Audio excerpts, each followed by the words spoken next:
राधे राधे मेरे प्यारे भाइयों बहनों माताओं व बंधुओं। संस्कार की बातें चैनल में आपका स्वागत है। बंधुओं, आज आश्विन मास बुधवार के दिन मैं आपको श्रवण करवा रही हूँ भगवान श्री गणेश की कथा।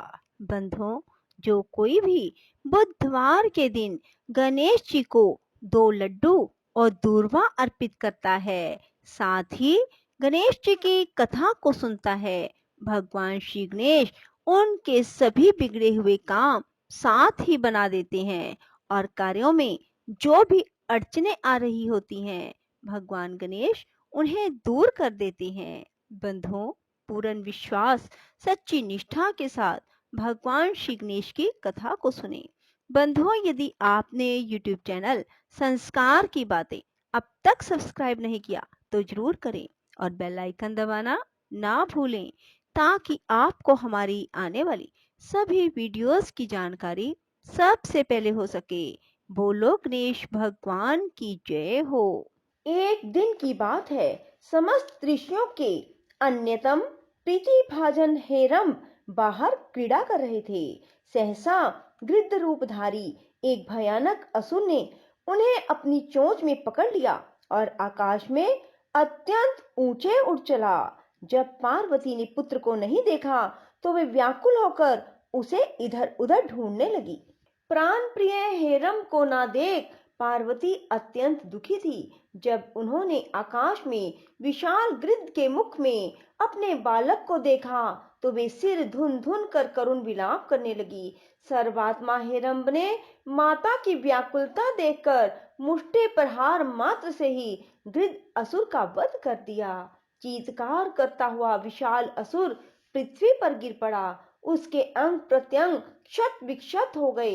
हेरम्ब सर्वथा सुरक्षित थे, उन्हें खरोंच तक न लगी। माता पार्वती ने दौड़कर बच्चे को उठा लिया और देवताओं को मनाती हुई उसे दुग्ध पान कराने लगी।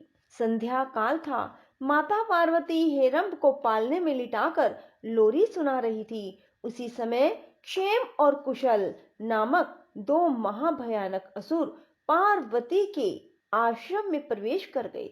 उन्होंने बालक को मारने का प्रयत्न किया तो पार्वती चिल्ला उठी, किंतु तब तक बालक के पदाघात से ही उन असुरों का हृदय विदीर्ण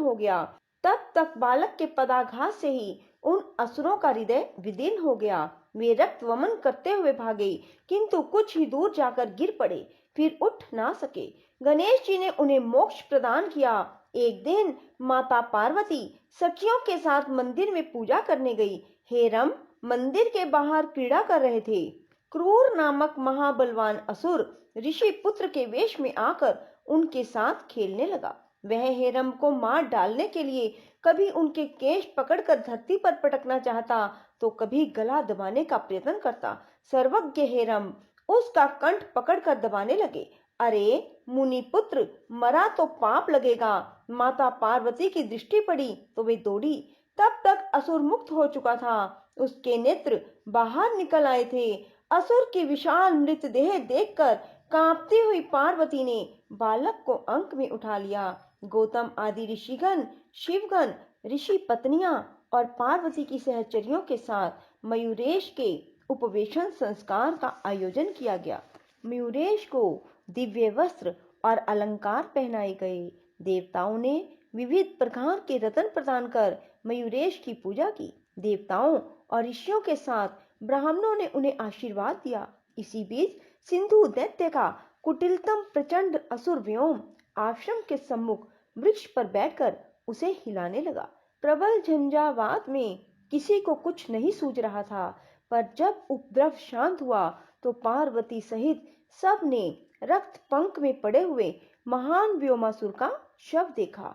व्याकुल पार्वती सिद्धिदाता को अंक में लेकर उनके मस्तक पर प्रेम पूर्वक हाथ फेरती हुई स्तनपान कराने लगी। मरीचि के वचनों का स्मरण कर देव महादेव ने कहा, जिसकी रक्षा ईश्वर करता है उसे मारने का प्रयत्न करने वाला दीपक पर दौड़े पतंग के तुल्य स्वतः जल मरता है। तदंतर देवता, मुनि और मुनि पत्नियां अपने आश्रम को गई। कुछ लोगों ने बालक के प्रति शुभकामना व्यक्त करते हुए शिव प्रिया से कहा, माता तू धन्य है, इस बालक की असुरों से रक्षा करती रहना, निश्चय ही दुष्टों का नाश होता है, साधु जनों की हानि नहीं होती। व्योमासुर के एक अत्यंत दुष्टा विकटानना भगिनी थी। उसके केश, नासिका, ओष्ठ, दांत और मुख सभी भयानक थे। वह क्षुधार्त होने पर महाबलवानों को भी भक्षण कर जाती थी। उस भयावनी व्योमासुर भगिनी का नाम था शतमहिषा।